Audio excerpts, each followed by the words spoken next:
सर्वमंगल मांगल्ये शिवे सर्वार्थ साधिके शरण्य त्र्यंबके गौरी नारायणी नमोस्तुते। ओम उमा महेश्वरी नमः। भक्तों, हम सभी जानते हैं कि सावन का महीना भगवान शिव को समर्पित होता है और जिस तरीके से सावन के महीने के हर सोमवार को भगवान शिव की पूजा की जाती है, ठीक उसी तरह से सावन महीने में पड़ने वाले हर मंगलवार को मंगला गौरी व्रत या मंगल गौरी व्रत रखा जाता है और इस व्रत में माँ गौरा की पूजा की जाती है।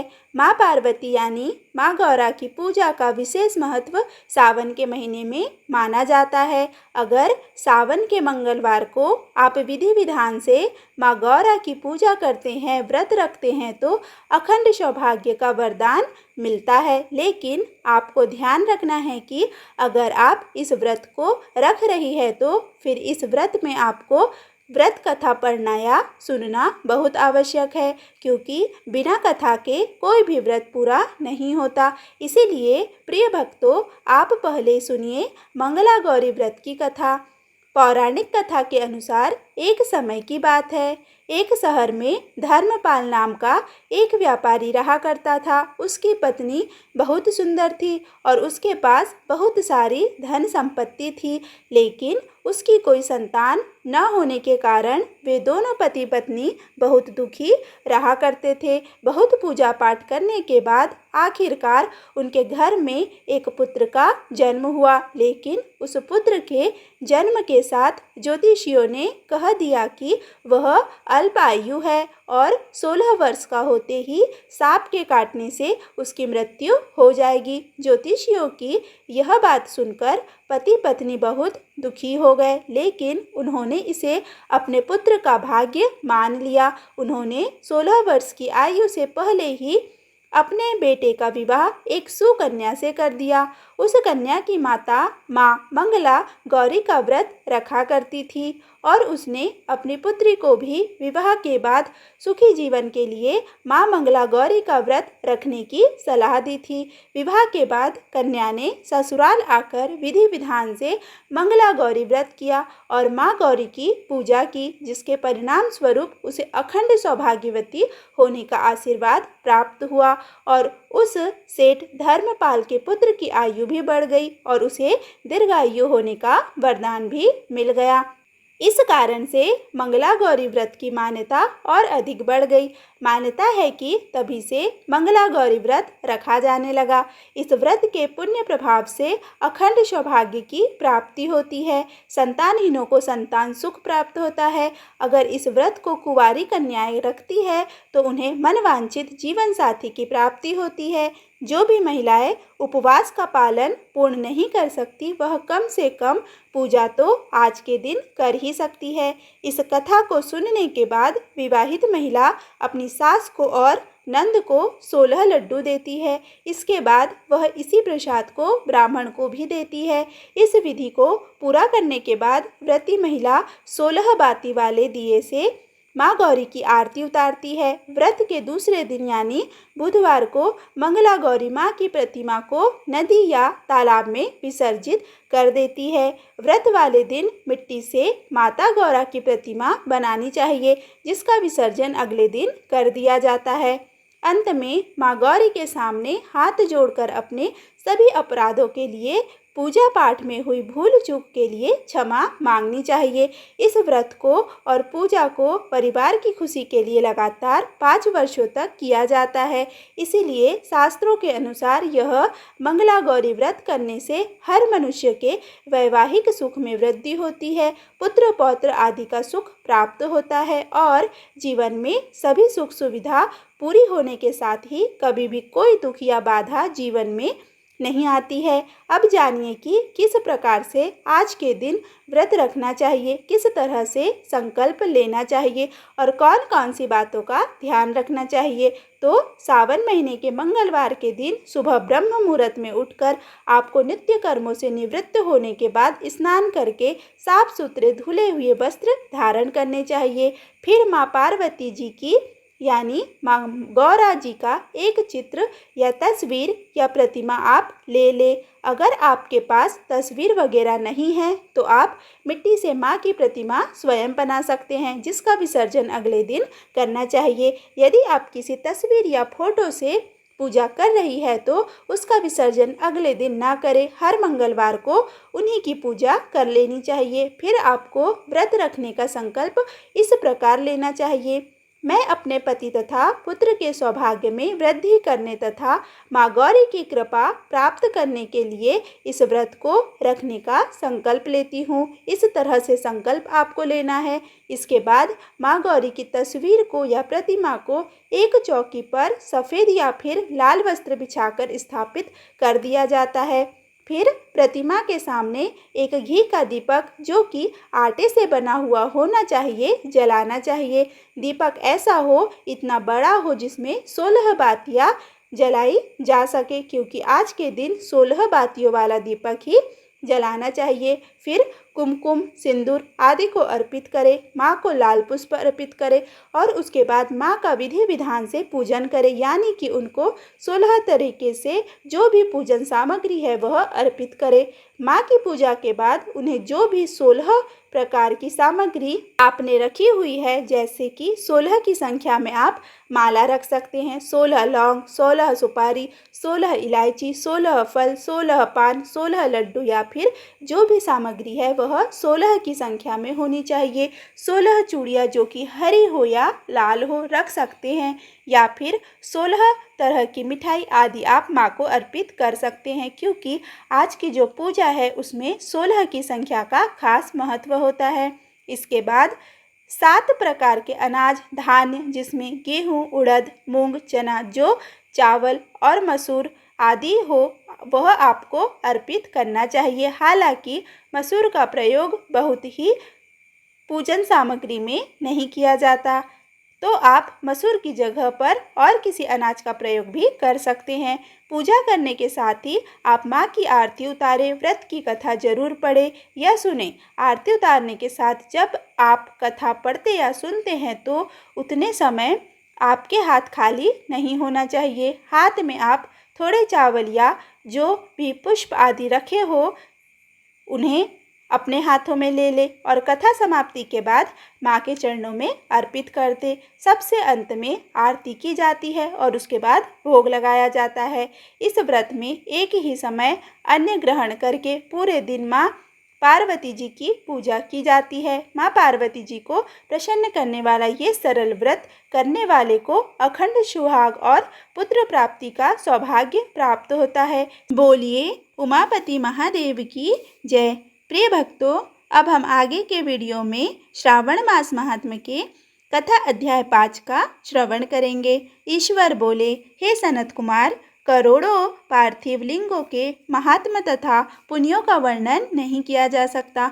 जब मात्र एक लिंग का महात्म्य नहीं कहा जा सकता तो फिर करोड़ों लिंगों के विषय में कहना ही क्या। मनुष्य को चाहिए कि करोड़ लिंग निर्माण असमर्थता में 1 लाख लिंग बनाए या 1000 लिंग या 100 लिंग ही बनाए। यहाँ तक कि एक लिंग बनाने में भी मेरी सन्निधि मिल जाती है।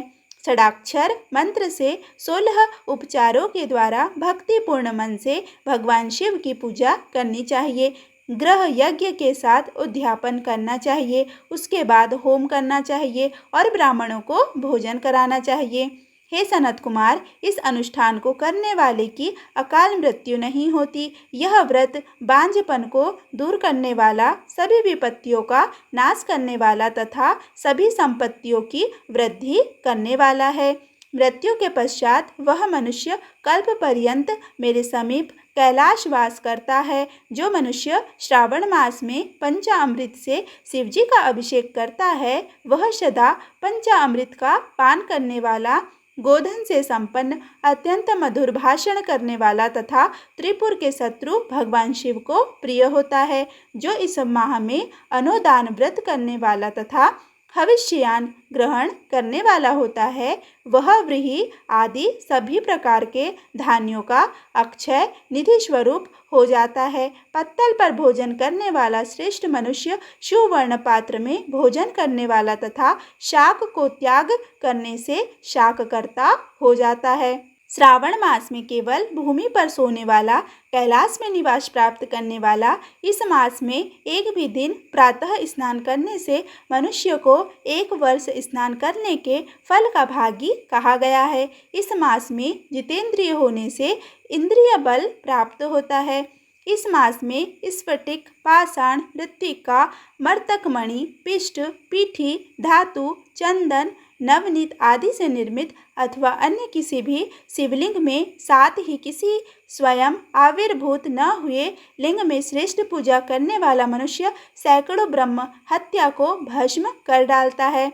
किसी तीर्थ क्षेत्र में सूर्य ग्रहण या चंद्र ग्रहण के अवसर पर 1,00,000 जप से जो सिद्धि प्राप्त होती है वह इस मास में एक बार के जप से ही हो जाती है। अन्य समय में जो 1000 नमस्कार और प्रदक्षिणाएं की जाती है उनका जो फल होता है वह इस मास में एक बार करने से ही प्राप्त हो जाता है। मुझको प्रिय इस श्रावण मास में वेद पारायण करने पर सभी वेद मंत्रों की पूर्ण रूप से सिद्धि हो जाती है। श्रद्धा युक्त होकर इस मास में 1000 बार पुरुष सूक्त का पाठ करना चाहिए अथवा कलयुग में उसका 100 गुना पाठ करना चाहिए अथवा वर्ण संख्या का 100 गुना पाठ करना चाहिए अथवा वह करने में असमर्थ हो तो आलस्यहीन होकर मात्र 100 पाठ करने चाहिए। ऐसा करने वाला मनुष्य ब्रह्म हत्या आदि पापों से मुक्त हो जाता है, इसमें कोई संदेह नहीं है।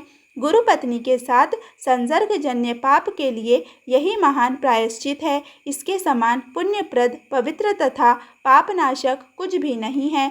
पुरुष सूक्त के जप के बिना इस मास में एक भी दिन व्यतीत नहीं करना चाहिए। जो मनुष्य इस फल को अर्थवाद कहता है वह नरकगामी होता है। इस महीने में समिधा, चारु, तिल और घृत से ग्रह यज्ञ होम करना चाहिए। शिव के रूपों का भली भांति ज्ञान आदि करके धूप, गंध, पुष्प, नैवेद्य आदि से पूजन करना चाहिए और अपने सामर्थ्य के अनुसार कोटि होम, लक्ष होम अथवा 10 सहस्त्र होम करना चाहिए। व्रतियों को ओम भुव, ओम भुव, ओम स्वः के साथ तिलों के द्वारा भी यह ग्रह यज्ञ नामक होम किया जाता है। हे सनत कुमार, इसके बाद अब मैं वारों के व्रतों का वर्णन करूंगा। हे अनग, उनमें सर्वप्रथम मैं आपको रविवार का व्रत बताऊंगा। इस संबंध में लोग एक प्राचीन इतिहास को कहते हैं। प्रतिष्ठानपुर में सुकर्मा नामक एक द्विज था। वह दरिद्र, कृपण तथा भिक्षावृत्ति में लगा रहता था। एक बार वह धन्य मांगने के लिए घूमते घूमते एक नगर में गया। उसने एक गृहस्थ के घर में मिलकर रविवार का उत्तम व्रत करती हुई स्त्रियों को देखा। तब उसे देखकर वे स्त्रियां परस्पर कहने लगी कि इस पूजा विधि को शीघ्रतापूर्वक छिपा लो।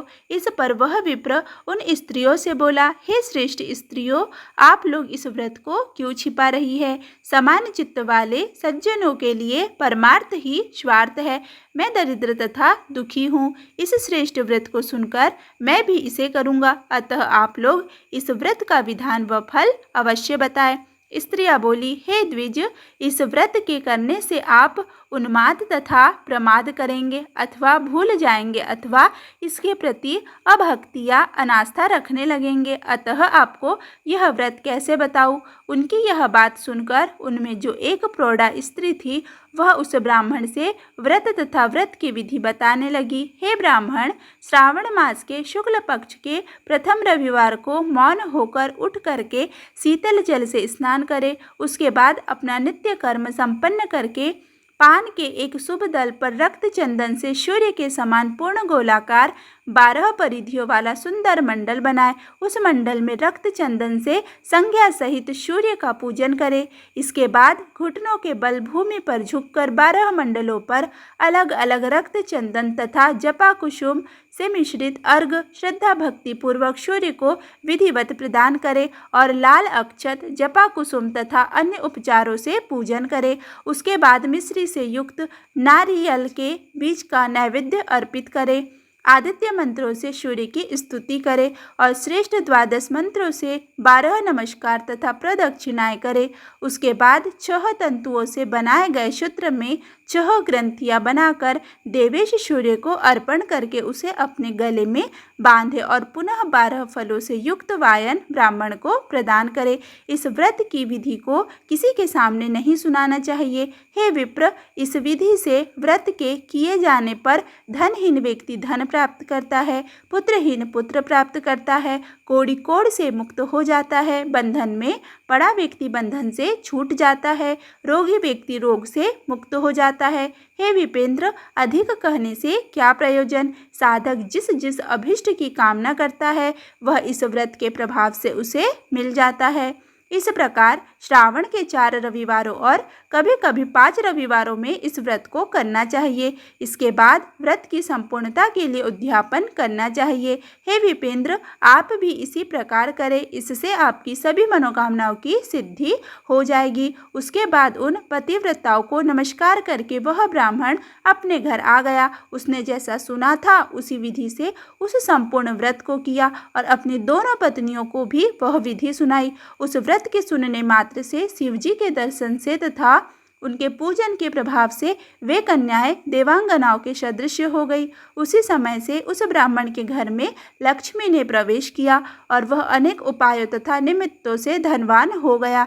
किसी दिन उस नगर के राजा ने ब्राह्मण के घर से होकर राजमार्ग से जाते समय खिड़की में खड़ी उन दोनों सुंदर तथा अनुपमेय कन्याओं को देख लिया। तीनों लोकों में कमल, चंद्रमा आदि जो भी सुंदर वस्तुएं थी उन्हें वे दोनों कन्याएं अपने शरीर के अवयवों से तिरस्कृत कर रही थी। उन्हें देखकर राजा मोहित हो गए और क्षण भर के लिए वहीं खड़े हो गए।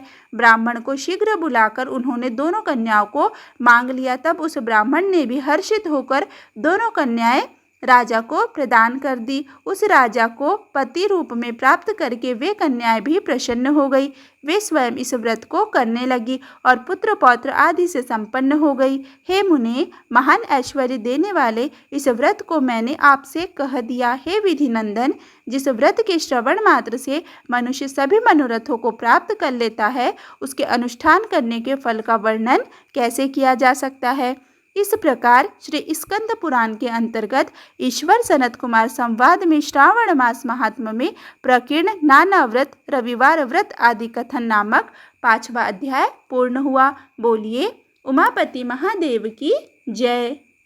प्रिय भक्तों, यदि आज की यह कथा आपको अच्छी लगी हो तो प्लीज़ कमेंट में हर हर महादेव जरूर लिखें तथा ऐसे ही कथाओं को श्रवण करने के लिए हमारे YouTube चैनल को सब्सक्राइब करें। धन्यवाद।